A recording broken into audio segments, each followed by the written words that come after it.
Pemirsa, baru-baru ini nama Adelia Pasha, istri dari vokalis band Ungu Pasha, jadi sorotan. Ya, beberapa waktu lalu, Adele dan Pasha kerap membagi-bagikan sejumlah uang kepada followersnya di akun TikTok miliknya. Tak tanggung-tanggung, Adele dan Pasha membagikan uang yang jumlahnya tidak sedikit. DJ Bonbon Remix.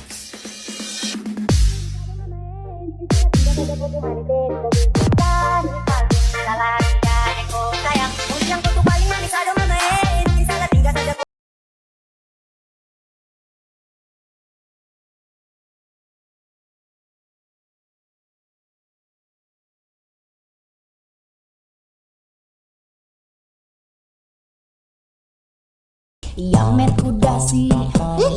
kudasi, Bang Yamet para kedasi. Hey, Araki mati abang,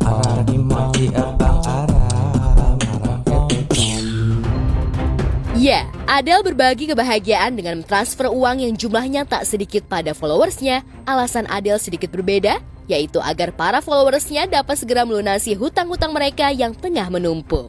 Namun di sisi lain, Adele juga menuliskan caption di IG story miliknya soal hutang seseorang kepada dirinya yang berjumlah ratusan juta yang kabarnya tak kunjung dibayar. Mudah-mudahan yang masih punya tunggakan bisa dimudahkan bayar ya. Yang lupa diingetin saja supaya nggak lupa. Apalagi kalau sudah puluhan juta atau ratusan juta. Tulis Adele. Enggak sih sebenarnya itu.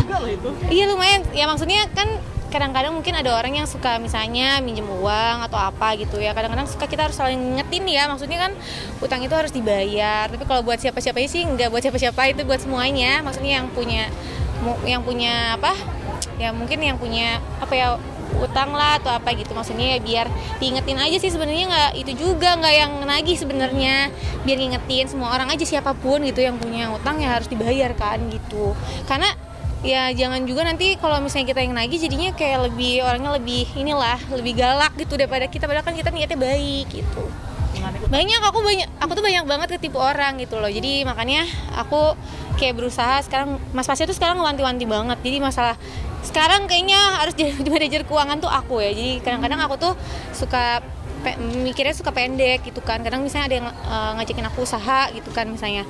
Nah pas ikutan usahanya terus tiba-tiba misalnya uangnya nggak kembali gitu, padahal nanti ada keuntungannya dari misalnya aku nyimpan uang atau apa gitu. Nah makanya sekarang kayak Mas Pasha tuh ini banget sama aku, pokoknya semua keuangan harus dia yang atur gitu loh, biar lebih aman. Karena aku tuh orangnya iya gampang tertarik. Nah itu loh, sekarang aku kayak berusaha nggak deh, udah nabung terus buat masa depan anak-anak sih gitu.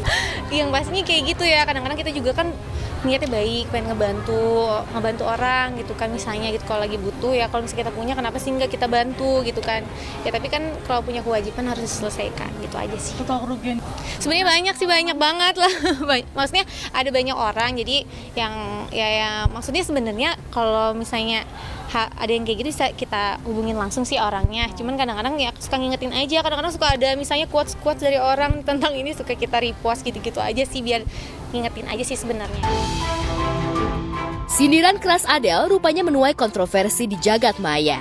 Warganet menerka-nerka jika sindiran halus itu ditujukan kepada selebgram MZ yang diduga Medina Zain yang notabene tengah berkasus diduga memiliki sejumlah hutang kepada rekan-rekan selebriti dan selebgram lainnya. Lantas, apa tanggapan Medina Zain soal dirinya yang dikait-kaitkan dengan sindiran Adele? Ya nggak ada. Semuanya pokoknya aman sih. Aman sentosa. Aku posting kan, Adele langsung aku chat. Kemarin ada salah satu infotainment yang bilang MZ, karena kan netizen yang katanya aku banyak hutang apa segala macam. Aku chat Adele-nya itu bukan buat aku, dan aku juga nggak ada hutang piutang ke dia gitu. Jadi udah clear.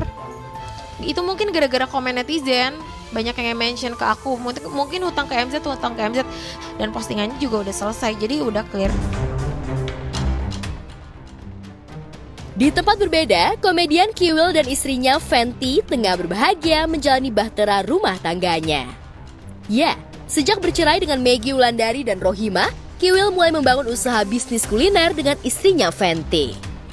Lantas, seperti apa bisnis kuliner yang tengah ditekuni Kiwil dan Fenty? Bulan kebelakang ini ada pengajuan lagi, gimana Bang Kiwil ini nih? Nah mau nggak mau langsung deh gitu loh. Dan baru sempat hari Dan ini baru ya? sempat ketemu hari ini dan langsung kita sepakat oke gitu.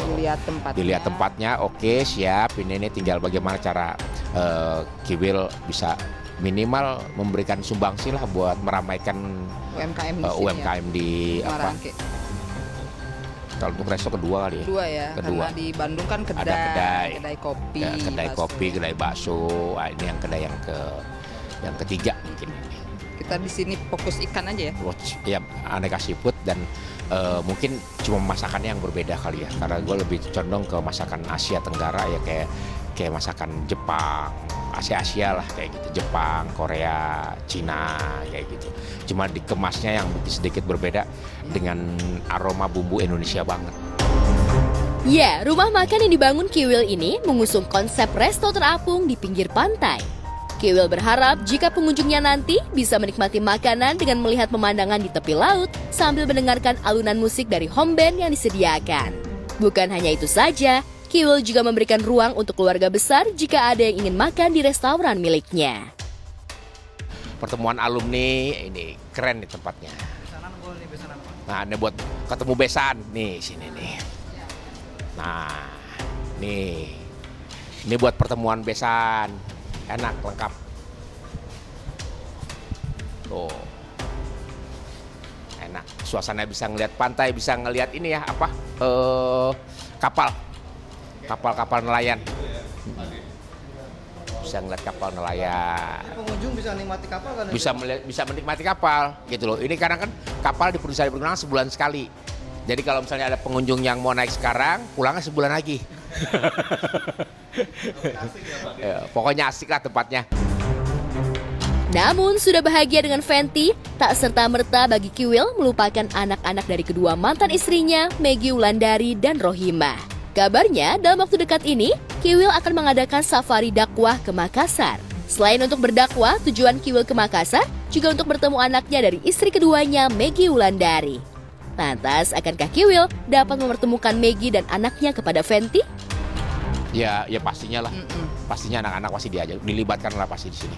Siapapun nanti mungkin di sini ada Nanda, ada Dinda, ada Siapa ya? Semuanya yang ya, dekat kalau ini ya. yang gede-gede Ya, kalau diaktifin ya. emaknya kan ngontrol keuangan aja lah sama kondisi kafenya gimana, kedainya gimana gitu.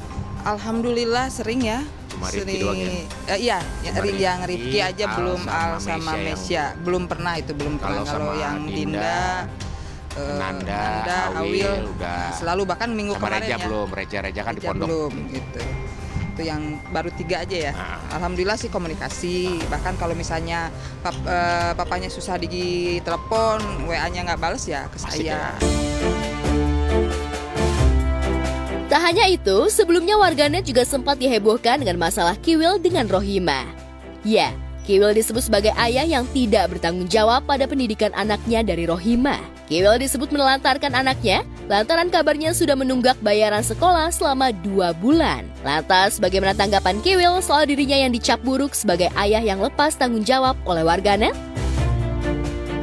Ya, kalau untuk anak-anak pada dasar sekarang ini saya biarkan mengalir dulu ya. Untuk satu bukan berarti Kiwil ya menterlantarkan enggak ya? Enggak, iya. Enggak.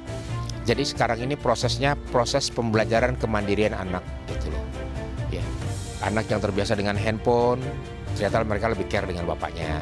Ya, orang terbiasa main, ngayap, mereka lebih care dengan bapaknya.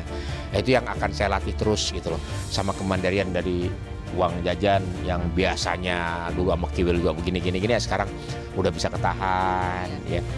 Mereka pun sekarang kalau minta duit nggak perlu sama saya, langsung kepada mamahnya ya. Mamanya ada sekian transfer. Jadi ya, itu udah mulai ketata sekarang ya. Kayak pola gue bermain handphone juga udah mulai enjoy dengan game ya. Kemudian nggak terlalu sibuk dengan urusan yang ibaratnya yang nggak penting gitu ini. Gue kalau nggak penting banget, gue main game.